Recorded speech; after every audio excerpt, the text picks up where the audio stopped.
Hello साथियों, welcome to my channel Abhishek and Vivek classes. आज हम लोग समझने वाले हैं सेंस ऑर्गन का पार्ट 2। देखिए, पार्ट 1 में हमने सेंस ऑर्गन के बता दिया था सेंस ऑर्गन क्या होते हैं, आइज़ के बारे में समझा दिया था। जिसने भी वो वीडियो नहीं देखा, लिंक आपको डिस्क्रिप्शन में दे दी जाएगी, जाइए उसको देखिए, फिर इसको देखने आइए। अब हम समझते हैं नाक, कान और जीभ, इन सब के बारे में कैसे कैसे ये वर्क करते हैं। सबसे पहले हम समझते हैं कान के बारे में। देखिए, कान जो होते हैं ना, जैसे मान लीजिए हमारे कानों ने आवाज़ सुनी, तो कान के अंदर आवाज़ महज 1/10 सेकेंड तक रुकती है बस। अगर उससे ज़्यादा रुकेगी तो ध्वनि मिसमैच हो जाएगी, कुछ भी नहीं सुनाई देगा। तो याद रखिए, कान के अंदर जो आवाज़ रुकती है कितनी देर तक, केवल 1/10 सेकेंड तक। कान के बाहर ये वाले जो भाग है तो इन्हें बोलते हैं पिन्ना, हिंदी में बोलते हैं कर्ण पल्लव। ये देखिए, ये सब अवशेषी अंग होते हैं। अवशेषी अंग का मतलब क्या होता है कि ऐसे अंग जिनका कोई काम नहीं है, अगर ये नहीं भी होंगे तभी भी हमारा इससे कोई लॉस नहीं होगा, यानी हमारा बॉडी अच्छे से चलती रहेगी। ये सब क्या होते हैं, अवशेषी अंग होते हैं। इन्हें हम क्या बोलते हैं, पिन्ना। देखिए, इनके 7 भाग होते हैं। ऊपर वाले को बोलते हैं हेलिक्स, नीचे वाले को लेबुला, यहीं पर बाली वाली पहनते हैं ना, लेडीज वगैरह ज़्यादा पहनती हैं। इसके बोलते हैं हेलिक्स, उसे बोलते हैं लेबुला। होते तो 7 है बट मेन 2 ही याद रखिए। ऊपर वाले को हेलिक्स बोलते हैं, नीचे वाले को लेबुला। देखिए, कान वगैरह जो होते हैं ना, ये बैलेंस बनाने का काम करते हैं। बैलेंस कैसे, जैसे मान लीजिए जैसे कान और ये जो बाहर वाली होती है ये, और पूँछ, जैसे उसमें देखिए बंदर जब कहीं चढ़ते वढ़ते हैं दीवार वाल पर या किसी पेड़ों पर, तो अपनी पूँछ खड़ी कर लेते हैं। गाय वाय देखो जब भागती तो कान और पूँछ खड़ी करके भागती। तो ये मतलब बैलेंस बनाने का काम करता है। देखिए, बाहर जो होता है इसे पिन्ना बोलते हैं, बैलेंस बनाने का काम करता है। ये कार्टिलेज का बना होता है। कार्टिलेज क्या होता है, बोन वाले चैप्टर में मैंने बता दिया है। ये कार्टिलेज के बने होते हैं, अवशेषी अंग होते हैं, 7 भाग होते हैं। ऊपरी भाग को हेलिक्स बोलते हैं, नीचे वाले भाग को क्या बोलते हैं, लेबुला। कान के अंदर आवाज़ महज 1/10 सेकेंड तक रुकती है। देखिए, आवाज़ सबसे पहले जाती है ईयर कैनाल में। ये जो अंदर कान के छेद होता है इसे बोलते हैं ईयर कैनाल, यहाँ पर जाएगी। फिर इसके बाद कान में एक पर्दा होता है, उसे बोलते हैं ईयर ड्रम।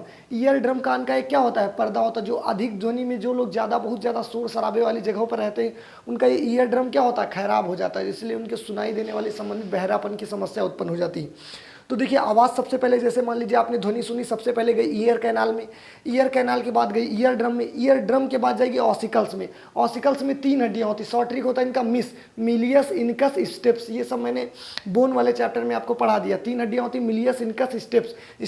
स्टेप्स नाम की हड्डी जो कान में पाई जाती है सबसे छोटी होती है।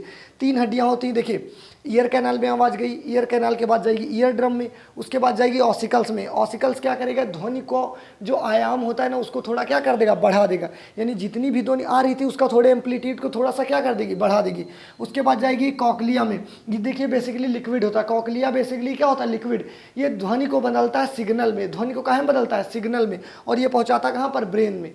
ये पहुँचाता ब्रेन में। ब्रेन के किस भाग में, कॉर्पोरा में। कहाँ पर, कारपोरा में। कितने, 0.1 सेकंड तक, यानी यहाँ पर साउंड रुकती है, उसके बाद सीधे निकल जाती। सबसे पहले ईयर कैनाल में, ईयर ड्रम में, उसके बाद ऑसिकल्स आवाज़ के एम्पलीट्यूड को बढ़ाएगी, उसके बाद कॉकलिया उसको सिग्नल में कन्वर्ट करेगा और ये कहाँ भेज देगा, सीधे ब्रेन में, और हमको आवाज़ सुनाई दे जाएगी। अब हम समझते हैं, देखिए टोंग, जीभ के बारे में। देखिए, जीभ का काम होता है स्वाद लेना, ये कनेक्टिंग टिश्यू का काम करती है, वॉइस कंट्रोल करने। देखिए, हम लोग जब बोलते हैं तो साथ साथ हमारी आवाज़ भी जबान भी चला करती है, तो यानी ये वॉइस कंट्रोल करने में हेल्प करती है। जुबान में लगभग 10,000 टेस्ट बड पाए जाते हैं, और इनका साइज जो होता है, नीचे हल्का छोटे छोटे टेस्ट बड होते हैं, ऊपर थोड़ा थोड़ा क्या होने लगते हैं, बड़े होने लगते हैं। अब देखिए, थोड़ा इसमें याद कर लीजिए, जुबान का हमारी जीभ का नीचे वाला भाग होता है, ये मीठा स्वाद लेने में हेल्प करता है। यानी मीठा के बारे में कौन बताता है, ये नीचे वाला। उसके जस्ट ऊपर वाला तीखा, ऊपर से देखिए तीखा मीठा, तीखा मीठा, यानी जुबान के जो पीछे वाला हिस्सा ये तीखा के बारे में बताता है, जो आगे वाला ये मीठा के बारे में बताता है। तीखा और मीठा, ऊपर से बोलिए तीखा मीठा, इधर क्या हो जाएगा, ऊपर तीखा और मीठा, नीचे मीठा। और ये नमकीन खट्टा, नमकीन खट्टा, अच्छे से याद रखिए, तीखा मीठा, नमकीन खट्टा। और बीच में कोई भी टेस्ट बड नहीं पाए जाते हैं बीच में, इसीलिए इसे नो टेस्ट जोन बोलते हैं, यानी यहाँ पर कोई भी टेस्ट नहीं मिलता है। इसका एक बार स्क्रीनशॉट लीजिए। हम समझते हैं स्किन के बारे में, कैसे कैसे स्किन काम करती है। एक बार स्क्रीनशॉट लीजिए इसका। हम समझते हैं नोज़ के बारे में। देखिए, नोज़ का काम क्या होता है, बेसिकली सूंघने और श्वसन में हेल्प करती है। कौन, नाक। हम लोग जब हवा अंदर ले जाते हैं तो नाक में क्या पाए जाते हैं, बाल पाए जाते हैं, और इसमें जो चिपचिपा लिक्विड पाया जाता है उसे बोलते हैं म्यूकस। हवा के साथ जो धूल, मिट्टी, गंदगी के कण होते हैं वो उसी म्यूकस में चिपक जाते हैं, और इसका काम क्या होता है, गंध लेने का। देखिए, नाक में लगभग करोड़ों संख्या में ऑल फैक्ट्री लोब पाए जाते हैं। इनका काम क्या होता है, गंध लेना, सुगंध की दुर्गंध, और ये गंध लेकर कहाँ तक पहुँचा देते हैं, ब्रेन के कारपोरा वाले भाग तक तक पहुंचा देते हैं और ब्रेन बता देता है कि वो अच्छी गंध है या फिर दुर्गंध है। उसके बाद हम समझते हैं स्किन के बारे में। देखिए, शरीर का सबसे बड़ा अंग बोलेगा तो स्किन, लेकिन शरीर के अंदर सबसे बड़ा अंग कौन सा होता है? तो लीवर होता है। इसका लाइफ 28 दिन तक होता है। इसकी मोटाई 0.5 से 2 mm तक होती है। अब समझते हैं स्किन की कितनी लेयर्स होती हैं। देखिए, स्किन के बेसिकली 2 लेयर्स, एपिडर्मिस और डर्मिस। एपिडर्मिस की भी 5 टाइप की होते हैं और डर्मिस कितने होती है? 2 टाइप की होती है। बेसिकली 7 लेयर स्किन की होती है, लेकिन हम मेन 2 समझेंगे। एपिडर्मिस वो बाहरी लेयर होती है जो बाहर बार आपको दिख रही है, एपिडर्मिस है।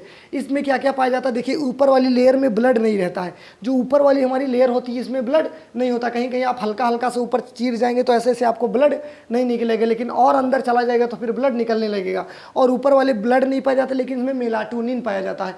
मेलाटोनिन का काम क्या होता है? सूर्य जो आता है ना, उसको अपने अंदर अवशोषित कर लेता है। सूर्य की किरणों को अपने अंदर अवशोषित कर लेता है। इसी वजह से जिसके अंदर मेलाटोनिन ज़्यादा बनता है वो ज़्यादा काला होता है। क्या होता है? तो जो भयंकर काला होता है उसके अंदर मेलाटोनिन ज़्यादा होता है, और जो एकदम गोरा गोरा होता है उसके अंदर मेलाटोनिन नहीं पाया जाता है। इसलिए जो बहुत ज़्यादा गोरे लोग होते हैं उसमें मेलाटोनिन नहीं बनता है। इस मेलानिन नहीं बनता है, मेलाटोनिन, मेलानिन। और मेलानिन का काम क्या होता है? ये स्किन कैंसर से हमें बचाता है। क्या करता है? Skin cancer. जो बहुत ज़्यादा गोरे लोग होते हैं उसमें मेलानिन नहीं पाया जाता और वो क्या होते हैं? स्किन कैंसर का शिकार हो सकते हैं। तो जो ज़्यादा काले लोग हैं ना, उसमें क्या रहता है? मेलानिन रहता है। इसमें ब्लड नहीं पाया जाता है। ये बाहरी परत होती है। डर्मिस आंतरिक परत होती है, इसमें ब्लड पाया जाता है। इसमें देखिए तैलीय ग्रंथि होती है जो सीबम ऑयल का निर्माण करती है। किसी किसी का देखिए शरीर बहुत एकदम मतलब ऑयली टाइप का रहता है, ऑयली स्किन है, तो ऑयल कौन बनाती है? तैलीय ग्रंथि। वो कहाँ पाई जाती है? डर्मिस वाली लेयर में। और एक स्वीट ग्लैंड होती है यानी श्वेत ग्रंथि, वो पसीना बनाती है। और इसमें क्या पाए जाते हैं? बाल पाए जाते हैं। आप एक बार इसका स्क्रीनशॉट लीजिए। मिलते हैं नेक्स्ट वीडियो में।